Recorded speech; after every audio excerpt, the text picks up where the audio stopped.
I made a cake that is actually a really good breakfast. It's high in protein, packed with fiber, and you can meal prep it for the whole week. First up, grab a bowl and place it on a scale and add in 120 grams of oat flour. You don't need to buy oat flour from the store, just blend 120 grams of oats in a food processor or a blender for about a minute or so until it becomes a fine powder. Some blenders struggle sometime. In that case, just stop halfway and give it a shake so all the oats blend evenly. Once it looks like flour, you're good to go. Next, add 50 grams of a sweetener. Any sweetener works here. I used erythritol, but stevia would work as well. Then add 45 grams or 1.5 scoops of vanilla protein powder. This recipe is very forgiving in terms of what protein you're using. I've made it with whey, casein in a blend, and they all turned out quite good. For this version, I used whey protein only. Finally, add half a teaspoon of baking powder, a quarter teaspoon of baking soda, and a pinch of salt. Then give it a good whisk and set it aside.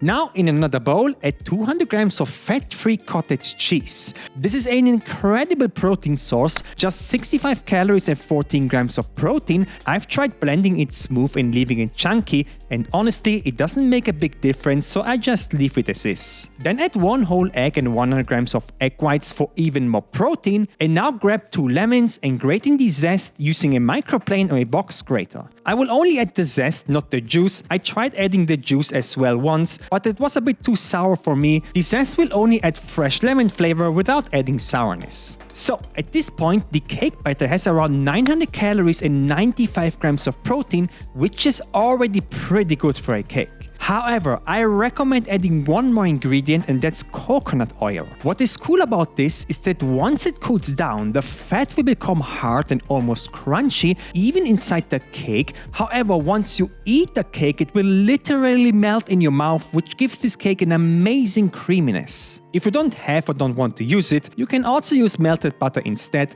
but I'm adding 30 grams of coconut oil here, but keep in mind it does add quite a lot of calories, so measure it on a scale. Mix everything together and then combine the wet and dry ingredients. At first, it might look like there isn't enough liquid, but keep whisking. The protein powder just needs a little time to hydrate, and soon it will turn into a creamy batter like you see here. Finally, I like to add 100 grams of raspberries. You can also use blueberries or strawberries if you want. I will just fold them in very gently with a spatula so they stay whole, which makes a nice fruity layer at the bottom of the cake. You will see what I mean in a second. So take a baking dish, mine is 10 by 24 centimeters or about 4 times 9 inches, and line it up with parchment paper.